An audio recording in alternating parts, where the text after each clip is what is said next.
Meski jembatan Sura menakutkan, namun tidak berbahaya. Namun tangisan dan suara para undead di bawah membuat orang merasa marah dan sedih. Tentu saja, selama mental orang tersebut tidak labil, suara tersebut pada dasarnya tidak akan mempengaruhi pikiran orang. Setelah melintasi jembatan Sura, ada sebuah gua di depan Anda. Pintu masuknya kecil, hanya cukup besar untuk dimasuki dua orang secara berdampingan. Tapi saat ini, hawa dingin bertiup dari dalam gua. Samar-samar, nafas berat terdengar. Kun Sang merinding saat mendengar apa yang terjadi di sini. Lu Yun melihat perubahan di wajahnya, meraih bahunya, menariknya ke arahnya, dan bertanya, ada apa? Ada apa di sini? Iblis berwajah seribu adalah sejenis monster jelek yang membuat orang merasa mual hanya dengan melihatnya. Lu Yun kemudian mendorongnya menjauh dan berjalan dengan angkuh ke dalam, sambil berteriak sambil berjalan, jika jelek, bunuh saja, agar tidak terlihat menjijikkan.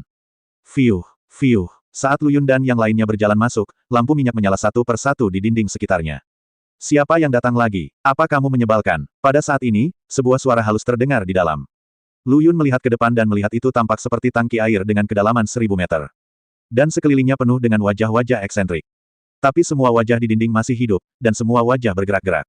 Warna wajah ini semuanya kuning lilin, dan kulit mereka menggantung lembut di wajah mereka, dan Anda bahkan dapat melihat struktur di dalam bola mata.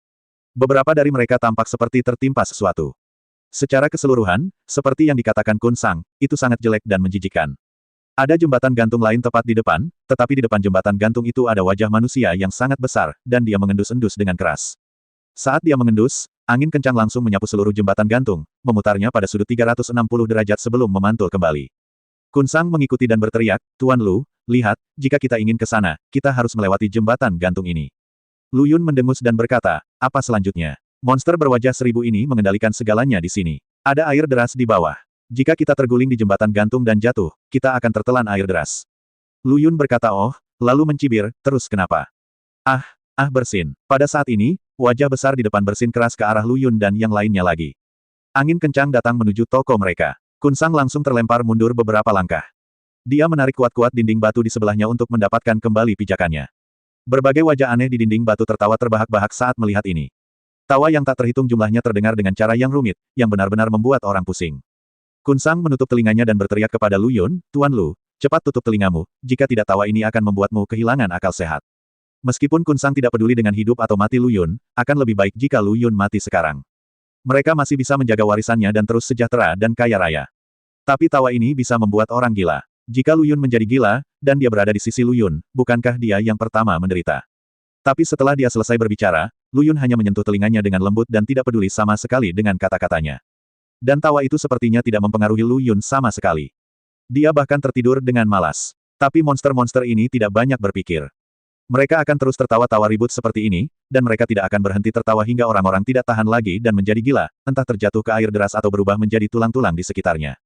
Melihat monster-monster ini tertawa tanpa henti, Lu Yun mengusap hidungnya dan berkata, hei, monster jelek, berhentilah tertawa, ada yang ingin kukatakan padamu.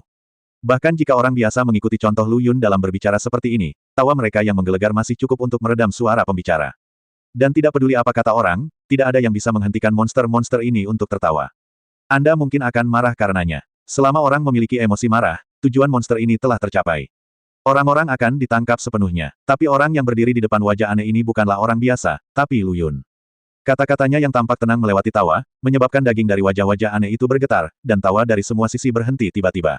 Monster-monster ini juga merasakan sakit, jika mereka terus tertawa, wajah mereka akan terkulai ke bawah. Namun, serangan suara Lu Yun ke atas. Kalau tidak, mereka hanya bisa berhenti tertawa. Suara yang semula kacau menjadi hening dalam sekejap. Kun Sang tercengang. Luar biasa, banyak orang bahkan tidak bisa melewati level pertama ini. Lu Yun menunjuk ke wajah besar itu dan berkata, bagaimana kamu menjawabku? Wajah besar itu tersenyum sinis, bagaimana kalau kamu membiarkan aku memakanmu? Aku akan menjawabmu. Ketika Lu Yun mendengar ini, dia menunjukkan giginya yang jernih dan menyeringai. Dia jelas akan melakukan hal buruk lagi. Tapi wajah aneh ini tidak tahu apa yang dia pikirkan. Melihat Lu Yun menunjukkan ekspresi ini saja sudah membuatnya merasa frustrasi. Lu Yun bertanya, jadi apa maksudmu? Kamu tidak mau menjawabku. Baiklah, aku sudah bertanya padamu sebelumnya. Aku lebih manusiawi. Dengan wajah aneh, dia meludah ke arah Lu Yun. Air liur benda ini merupakan air deras yang dapat meremukkan tubuh seseorang jika ditekan.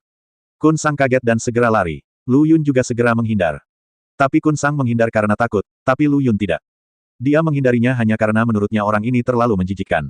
Tiba-tiba, tubuh Lu Yun merinding, kamu sangat tidak berpendidikan. Sepertinya aku harus memberimu pelajaran hari ini. Setelah berbicara, Lu Yun menatap tebing di kakinya. Kemudian dia mengerahkan tenaga di bawah kakinya, dan sejumlah besar kerikil berjatuhan. Ledakan, Lu Yun menendang lagi dan menginjak tanah dengan keras, dan semua batu yang akan jatuh ke tebing terbang ke udara pada saat ini. Dan Lu Yun juga tidak diam, dia mengangkat kakinya dan menendang ke arah batu-batu tersebut. Gerakannya halus dan lancar, dan setiap tendangannya seperti menendang bola. Namun batu yang dia tendang itu seperti bola meriam.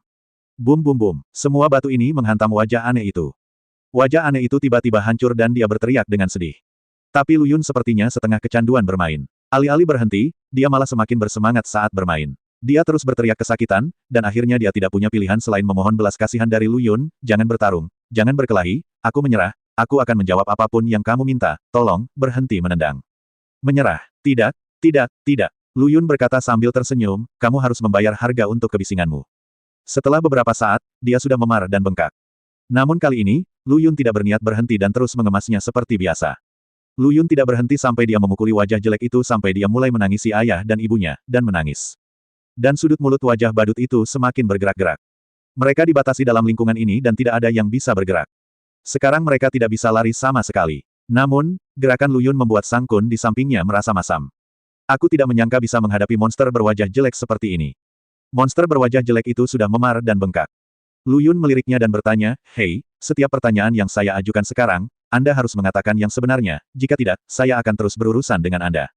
Ya, Tuan, Anda bertanya. Monster berwajah jelek akan menurunkan posturnya sangat rendah. Dia benar-benar takut, jika Lu Yun memukulnya beberapa kali lagi, itu akan menjadi gila. Apakah Tun Hai pernah masuk sebelumnya? Iya, ada juga kupu-kupu. Mereka sudah lama melewati lembah wajah jelek. Lembah wajah jelek adalah tempat ini. Lu Yun mengangguk dan bertanya, lalu bagaimana mereka sampai di sana? Tolong tunjukkan padaku jalan yang jelas. Ah, monster berwajah jelek itu membuka mulutnya lebar-lebar dan berkata, ia berhasil menembus mulutku. Haha, kamu masih ingin memakan kami. Lu Yun mendengus dingin dan bersiap menghadapi orang ini lagi. Tidak, tidak, aku tidak berbohong padamu. Monster berwajah jelek itu tampak polos. Kun Sang juga mengulurkan tangannya untuk memegang Lu Yun dan berkata, Tuan Lu, itu tidak salah, ia memang mencoba untuk melewati mulutnya, tetapi Tun Hai harus mendapat perintah menelan. Dengan perintah menelan, jelek menghadapi monster. Tenggorokannya menjadi pintu. Tentu saja, setelah kamu menenangkannya, kamu juga bisa memerintahkan mulutnya untuk berubah menjadi pintu. Lu Yun bertanya, matanya berputar, lalu dia melihat monster berwajah jelek itu dan berkata, itukah yang terjadi? Ya, cukup banyak. Lu Yun melanjutkan, kalau begitu buka mulutmu, tetapi jika kamu masih berani berpikir salah, aku akan membuka mulutmu nanti dan membiarkanmu merasakan sakitnya sariawan di seluruh mulutmu. Monster ini tidak tahu apa itu sariawan, bahkan Kun Sang pun tidak tahu. Tapi mendengar apa yang dimaksud Lu Yun, saya khawatir itu akan sangat tidak nyaman. Monster berwajah jelek itu segera setuju, lalu membuka mulutnya untuk memberi isyarat kepada Lu Yun bahwa mereka boleh masuk. Lu Yun kembali menatap Kun Sang dan bertanya, di mana level selanjutnya? Bai Qinglo, Bortello, mulut Lu Yun bergerak-gerak. Dia berkata, apakah kamu benar? Tidak, ini hanya rumah bordil. Kamu akan tahu setelah kamu masuk. Lu Yun mengangkat bahu. Dia ingin melihat hantu macam apa Bai Qinglo itu. Kemudian, dia dengan cepat melangkah ke jembatan gantung dan berlari menuju mulut monster berwajah jelek itu. Kun Sang sepenuhnya diyakinkan oleh Lu Yun sekarang. Dia juga punya firasat bahwa lembah Shuro bukanlah ancaman bagi orang aneh seperti Lu Yun. Kini dia berharap Tong Hai tidak membunuh Dai Mengqiu. Kalau tidak, jika Lu Yun marah, dia takut dia akan menderita juga. Monster berwajah jelek ini memiliki rasa yang menjijikkan di mulutnya karena sepanjang tahun tidak menggosok gigi. Begitu Lu Yun masuk, dia muntah. Lidahnya seperti papan bergelombang, empuk saat diinjak. Saat Lu Yun berjalan pergi, dia berteriak, monster berwajah jelek, lain kali saya kembali, tolong sikat gigimu hingga bersih dan hilangkan karang gigimu. Bau mulut orang ini lebih buruk daripada kotoran. Tentu saja monster berwajah jelek itu bisa mendengar kata-kata Lu Yun, dan dia mau tidak mau menjadi pintar. Ia ingin menyikat giginya, tetapi ia bahkan tidak memiliki tangan, dan kepalanya selalu tertuju padanya, tidak dapat bergerak sama sekali. Tentu saja, ia tidak akan berani untuk tidak menaati Lu Yun sekarang, tetapi jika Lu Yun tidak senang dan memberikannya beberapa pukulan lagi, itu akan terasa sangat masam. Saat ini, ia hanya bisa gigit jari dan setuju, ya, saya pasti akan menyikat gigi. Yah, benar, pintar. Dan tenggorokan monster itu sebenarnya adalah pintu lain. Setelah mereka keluar, pintu ditutup. Tapi setelah keluar, Lu Yun dan yang lainnya melihat jalan kuno yang dilapisi batu bata biru di depan mereka. Tapi jalan kuno ini agak menakutkan. Ada lentera merah tergantung di sekelilingnya, tapi pintu rumah kuno di kedua sisi semuanya tertutup, dan tidak ada suara sama sekali. Ada bar, losmen, toko daging, dan toko kertas. Dan ketika mereka berhenti di sini, tidak ada seorang pun di sana, tetapi mereka merasa seperti ada yang mengintip ke arah mereka. Disinilah Kun Sang paling tidak ingin datang. Meskipun dia adalah tetua klan yang hebat, dia sangat takut pada hantu dan dewa. Saat ini, rambutnya meledak satu per satu. Lu Yun tidak peduli sama sekali, dia berbalik dan berkata sambil tersenyum, bukankah ini Bai King Lou hanyalah rumah bordil hantu? Ya, Kun Sang menelan ludah dan berkata, begitu saya memasuki tempat ini, saya tidak perlu tidur selama beberapa hari setelah saya kembali. Lu Yun tertegun sejenak ketika mendengar apa yang dia katakan. Lalu dia tertawa terbahak-bahak, tanganmu berlumuran darah, dan kamu masih takut pada hantu. Ya, menarik. Lu Yun tersenyum dan menggelengkan kepalanya, ini sungguh aneh. Tapi dia tidak terlalu mengkhawatirkannya dan berkata, di mana tempat itu? Ayo cepat ke sana. Tidak, tanpa diduga, Kun Sang menggelengkan kepalanya, masalah di hadapan kita belum terselesaikan. Kita telah menjadi sasaran makhluk jahat. Lihat ke depan. Lu Yun melihat ke arah jarinya dan melihat 4 atau 5 sosok hitam muncul dari sudut kedua sisi. Dan saat mereka keluar, tercium bau terbakar yang menyengat. Setelah mencium bau ini, Lu Yun mau tidak mau mencubit hidungnya dan berkata, hantu api. Kamu tersedak. Keluar dari sini. Aku paling benci bau ini. Namun, hantu api yang mati dalam api ini tidak memiliki kemanusiaan sama sekali, dan mereka tidak dapat memahami kata-kata Lu Yun. Ketika bersentuhan dengan tubuh manusia, mereka akan segera menembus ke dalam tubuh manusia, kemudian orang yang hidup akan merasakan sensasi terbakar dari dalam keluar, dan akhirnya berubah menjadi arang. Dan sampai berubah menjadi minuman bersoda, rasa sakit seseorang tidak akan hilang. Bahkan setelah mati dan menjadi jiwa yang mati, Anda masih harus merasakan sakitnya dibakar sepanjang waktu, dan akhirnya berasimilasi dengan hantu-hantu tersebut. Kun Sang paling takut pada hantu, dewa, dan sejenisnya. Selain itu, hantu api itu sangat mematikan. Untuk sesaat, dia hampir menangis dan mulai bersembunyi di belakang Lu Yun. Lu Yun tidak menyangka orang ini begitu pengecut, jadi dia berkata, apa yang kamu takutkan? Bisakah kamu membiarkan makhluk ini memakanmu selama aku di sini? Tuan Lu, ketakutan saya terhadap hal-hal ini tertanam jauh di dalam tulang saya. Saya benar-benar tidak berani melihatnya. Lu Yun tidak bisa berkata apa-apa, mereka hanyalah sekelompok anak nakal, lalu kenapa? Dia, Lu Yun, menghancurkan anak-anak nakal ini hanya dengan satu gerakan tangannya. Kemudian Lu Yun melangkah menuju anak-anak nakal itu. Hantu yang terbakar sampai mati ini meraung dan bergegas menuju Lu Yun seperti orang gila. Namun ketika mereka hendak mendekati Lu Yun, nyala api baru muncul di telapak tangan Lu Yun. Nyala apinya memang tidak besar, namun hantu api yang terbakar sampai mati tidak berani melangkah mendekat. Karena dari sinilah ketakutan mereka berasal. Saat ini, Lu Yun berteriak kepada Kun Sang, yang penuh ketakutan, Kun Sang, angkat kepalamu dan lihat sendiri. Kun Sang lalu mengangkat kepalanya dengan gemetar. Setelah melihat hantu api ini tidak berani mendekat sama sekali, ekspresi gugupnya menjadi rileks, lalu dia berkata dengan heran, ini. Tuan Lu, mereka. Lu Yun berkata, hantu api ini dibakar sampai mati oleh api. Mereka takut api ketika mereka sekarat, dan mereka tetap sama setelah kematian. Aku akan memberi mereka tumpangan sekarang. Setelah mengatakan itu, Lu Yun melemparkan apinya ke arah hantu api. Faktanya, Lu Yun bisa dianggap membantu mereka melarikan diri. Meskipun hantu api ini tidak lagi terbakar oleh api, namun rasa sakit yang membakar di tubuh mereka masih ada. Ini juga alasan mengapa mereka menjadi seperti sekarang. Sekarang Lu Yun membiarkan mereka menghilang, yang setara dengan meringankan rasa sakit mereka. Setelah hantu api menghilang, Lu Yun berkata, oke, jangan bertingkah seperti sapi. Bagaimanapun juga, kamu telah menjadi pemimpin klan. Apakah kamu tidak takut ditertawakan jika kamu pengecut? Saat Lu Yun menanyainya seperti ini, dia hanya bisa menelan ludahnya. Tidak, tapi aku sangat takut. Lu Yun meliriknya, ikuti aku, kamu takut, oke, cepat pergi. Kun Sang memberitahu Lu Yun bahwa jika mereka berjalan 3 mil lebih jauh, mereka akan mencapai tempat Bai King Lou berada. Namun, hantu di Bai King Lou jauh lebih menakutkan daripada hantu di luar. Faktanya, ada berbagai macam hantu di tempat ini. Tapi hantu-hantu ini lebih pintar dari hantu api tadi. Sebagian besar hantu mereka juga memiliki kemampuan berpikir. Selain takut obsesi, mereka juga takut akan kekuasaan. Jadi hantu-hantu ini disembunyikan. Lu Yun dan yang lainnya berjalan ke arah Bai King Lou, dan tentu saja mereka tidak menemui banyak hambatan. Setelah beberapa saat, sebuah bangunan kuno dengan lampu merah dan pesta muncul di depan mereka berdua. Ada banyak gadis cantik dengan pakaian cantik berdiri di luar pintu. Selain gadis-gadis cantik ini, banyak juga pria yang keluar masuk. Silakan datang lagi lain kali, Tuan. Hehe, gadis di lantai 6 itu cantik sekali, Sultan. Lari. Tuan benar, gadis cantik itu adalah sekuntum bunga di sini, hahaha. Suara-suara berisik dan tidak senonoh terus berbicara di sana. Lu Yun mengerutkan kening, berbalik dan menatap Kun Sang lagi. Kun Sang berkata dengan canggung, ini Bai King Lou. Tetapi mereka yang keluar masuk bukanlah manusia yang hidup, mereka adalah hantu yang dipenjara di sini. Kebanyakan hantu ini adalah hantu nafsu. Apalagi kalau masuk ke sini, kamu akan tertipu kalau tidak berkemauan keras. Hantu perempuan ini bisa membuat orang ingin berhenti, dan mereka pada akhirnya akan mati karena kelelahan di pedesaan yang lembut, dan jiwa mereka akan terkuras. Setelah masuk, kita tidak bisa membedakan ruang dan waktu. Cara membunuh yang lembut adalah yang paling menakutkan. Lu Yun merasa geli, bukankah ini cara memperlakukan pria? Lalu jika seorang wanita masuk ke sini, bukankah akan baik-baik saja? Ada juga cara untuk menghadapi wanita, dan ada juga beberapa hantu laki-laki yang tampak heroik. Hehe, Lu Yun mencibir. Tempat ini hanya membingungkan mereka yang tidak cukup kuat kemauannya, tapi tidak banyak berpengaruh padanya. Kemudian, Lu Yun berkata sambil tersenyum, ayo masuk dan melihat. Tuan Lu, kota Praja Wenru adalah tempat paling menakutkan. Apakah Anda yakin bisa menahan godaan? Lu Yun tersenyum, tidak bisa menahan godaan. Belum lagi dia tahu bahwa ini adalah metode pembunuhan kota Praja Wenwen, tapi izinkan saya mengatakan satu hal, yang mana di antara 7 saudara perempuannya yang tidak terlalu cantik.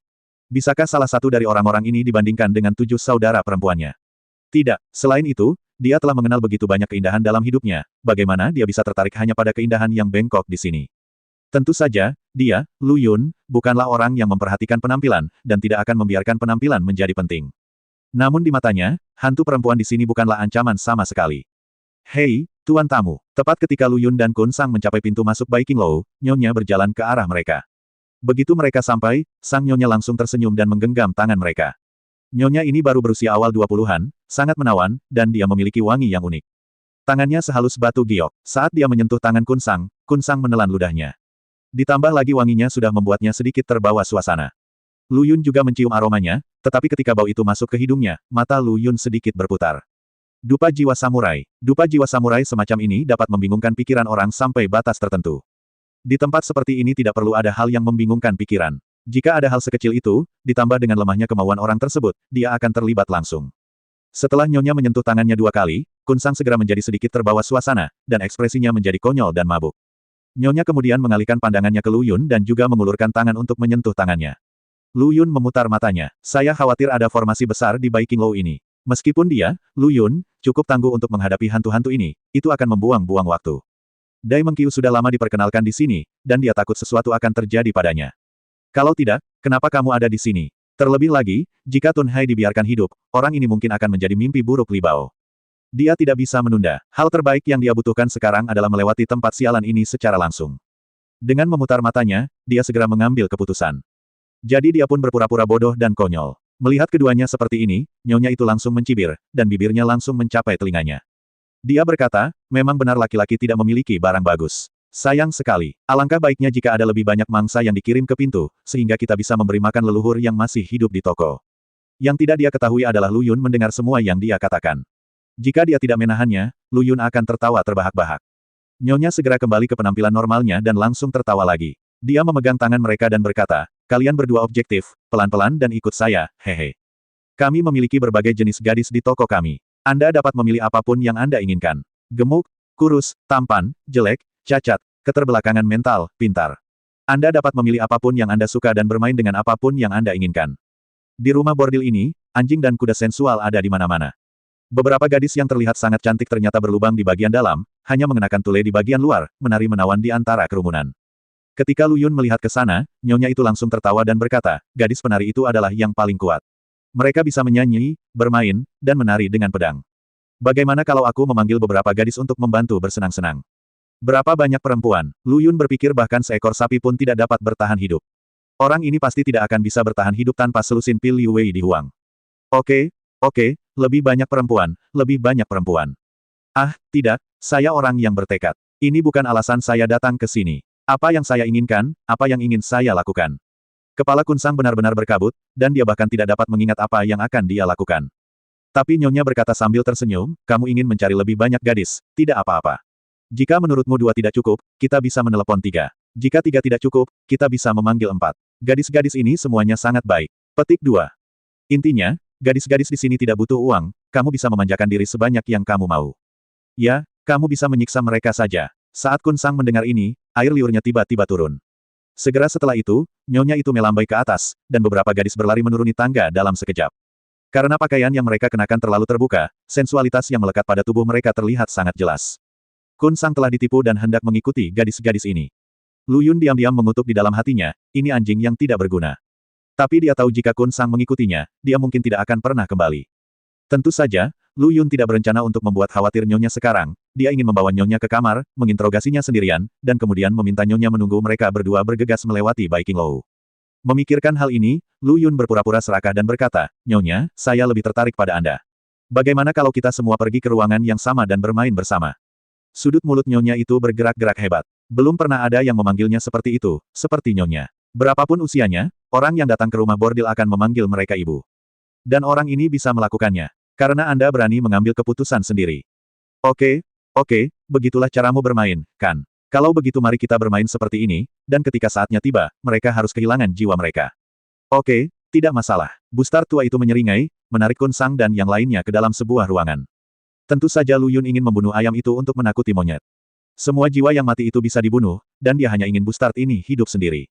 Setelah naik ke atas, Lu Yun menutup pintu dan diam-diam memasang jimat penyegel di pintu. Dengan cara ini, tempat ini bisa kedap udara. Tidak peduli betapa takutnya hantu-hantu itu berteriak, tidak ada suara yang terdengar di luar. Tapi Kun Sang, sampah ini, sekarang sama sekali tidak berguna. Lu Yun berpikir untuk membangunkannya nanti. Tapi untuk mencegahnya dikendalikan, dia membuat masalah untuk dirinya sendiri. Lu Yun juga menggunakan kekuatan spiritual untuk menggambar jimat di punggungnya. Selama Lu Yun mengaktifkan mantra ini nanti, anak-anak nakal itu tidak akan bisa mendekatinya, apalagi mengendalikannya. Setelah roh-roh jahat ini mendorong Kun Sang ke bawah, beberapa dari mereka hendak menaiki Kun Sang, sementara Bustard tua itu berjalan menuju Lu Yun. Tapi ketika dia mendekati Lu Yun, ekspresi bodoh di wajah Lu Yun menghilang seketika, dan kemudian dia menyeringai pada nyonyanya. Ketika Bustard tua itu melihat ekspresi Lu Yun, dia langsung menjadi bersemangat. Karena orang yang dikendalikannya akan seperti Kun Sang, matanya kabur, hanya menyisakan warna keserakahan. Lu Yun memiliki tatapan yang sama ketika dia datang bersamanya tadi. Namun saat ini, matanya tampak menjadi jernih. Wajah nyonya tiba-tiba berubah jelek. Namun sedetik kemudian, ekspresinya kembali menjadi sanjungan dan dia bertanya, "Saudaraku, ada apa denganmu?" Dia mengulurkan tangannya untuk meletakkannya di kerah Lu Yun. Tapi begitu dia mengangkat tangannya, Lu Yun meraihnya. Ah, nyonya itu sangat ketakutan sehingga dia berteriak, "Kamu." Lu Yun berkata, "Kamu hanyalah hantu jahat. Kamu benar-benar mengira kamu bisa menyihirku." Begitu nyonya itu berteriak, hantu perempuan lainnya segera kehilangan penampilan centilnya. Dalam sekejap, hantu-hantu ini kehilangan penampilan mereka dan menyeringai, terlihat sangat jelek. Beberapa hantu perempuan seharusnya cacat karena api, sementara yang lain wajah atau matanya tertusuk pisau, dan beberapa kehilangan lengan atau kaki. Bagaimanapun, hantu perempuan ini terlihat sangat menyedihkan ketika mereka mati. Begitu Lu Yun melihat penampilan mereka, dia tahu bahwa orang-orang ini disiksa sampai mati oleh manusia, sehingga mereka berubah menjadi hantu jahat setelah kematian. Namun, tujuan Lu Yun hari ini bukanlah untuk membunuh mereka. Dia hanya berkata dengan tenang, "Saya tahu gedung Baiking ini adalah bangunan hantu dan pos pemeriksaan, tapi saya, Lu Yun, tidak tertarik membuat masalah dengan Anda hari ini. Buka gerbang neraka dan biarkan kami lewat. Aku akan memaafkan semua hantu di ruangan ini hari ini, kalau tidak aku akan membunuh mereka semua dan tidak meninggalkan rumput." Roh-roh jahat ini tidak mempunyai kemanusiaan lagi. Tinggal di sini memang menderita, tapi Lu Yun tidak keberatan menyelamatkan mereka. Namun, Lu Yun tahu bahwa kata-katanya tidak ada gunanya, karena roh-roh jahat ini tidak mau mendengarkannya. Benar saja, setelah Lu Yun selesai berbicara, mata nyonya langsung muncul dan menyerang bola mata Lu Yun. Kebanyakan orang akan ketakutan setengah mati setelah melihat ini, apalagi menolak. Tapi Lu Yunlah yang menghadapi mereka. Pada saat ini, Lu Yun melihat penampilan nyonya dan menurunkan pergelangan tangannya.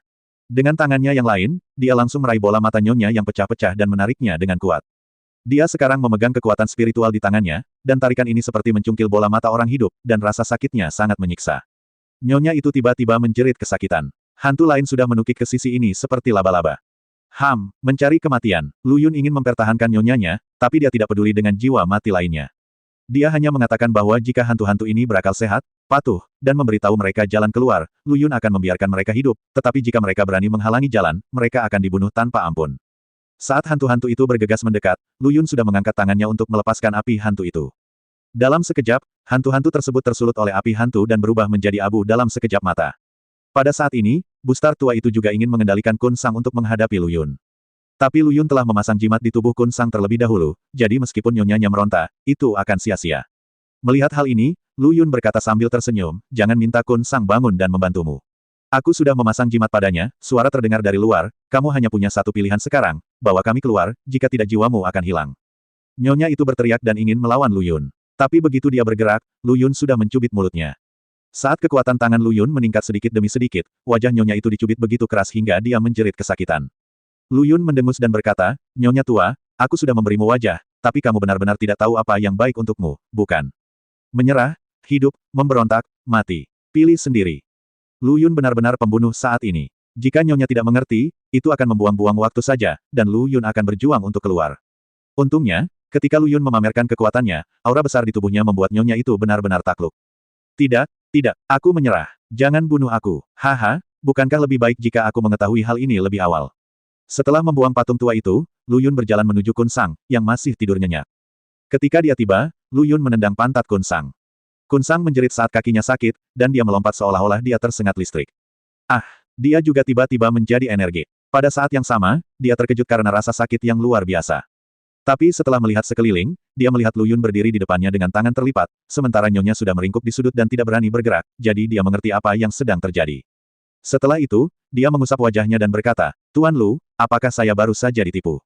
Lu Yun menatapnya sambil tersenyum, tapi sesaat, dia mencubit telinganya, kali ini saja, jika kamu masih bersikap seperti ini lain kali, jangan salahkan aku karena menghukummu. Sial, sial, sial. Kun Sang bersujud berulang kali, mengatakan bahwa dia tidak berani lagi. Namun dia juga mengeluh secara diam-diam di dalam hatinya. Dia tidak memikirkan hal ini sekarang, kan? Ini bukan soal lemah mental atau tidak. Oke, bangun. Lu Yun menariknya dari tanah, lalu dia mengusap pantatnya. Lu Yun mengalihkan perhatiannya ke nyonya di tanah lagi, berjalan mendekat, dan menggambar jimat ajaib di punggungnya. Jika kamu berani berbohong kepada kami, kamu akan hancur berkeping-keping. Saat ini nyonya telah melihat kekuatan Lu Yun. Dia tahu bahwa hanya jika Bai Qinglouo tidak ingin ada lagi dan saudara perempuannya ingin dihancurkan bersamanya, dia akan berani bertahan lama dengan Lu Yun. Jadi dia melambaikan tangannya berulang kali, saya tidak berani lagi, saya tidak berani lagi. Lu Yun tersenyum dan berkata, benar. Kegentingan. Dia membuka pintu dan meminta nyonya untuk terus memimpin mereka berdua keluar seperti sebelumnya. Melihat ini, hantu di sekitarnya mulai membidik Lu Yun dan Kun Sang. Lagi pula, jarang sekali mangsa datang ke rumah bordil kulit putih ini. Aku sangat lapar akan hal itu sekarang. Tapi nyonya adalah yang terkuat di antara mereka. Tak seorang pun, baik laki-laki maupun perempuan, berani menyentuh orang yang diinginkan nyonya. Namun, masih ada hantu perempuan yang berkata dengan sinis, Bu, kami bersaudara juga ingin mencicipinya, tidak bisakah ibu menikmati semuanya sendiri? Diam, Bustar tua itu memelototi hantu perempuan itu, kamu telah memakan banyak tahanan yang dikirim untuk dihukum selama bertahun-tahun. Kenapa? Aku tidak bisa memakannya. Apakah aku harus memberikannya kepadamu? Hantu perempuan itu mendengus dan mengerutkan bibir saat nyonya memarahinya. Tapi saat ini, dia benar-benar tidak berani menantang nyonya itu. Lagi pula, terlalu banyak bicara bisa membunuhmu, tapi jika dia terus menyinggung nyonya, akhirnya akan menjadi bencana.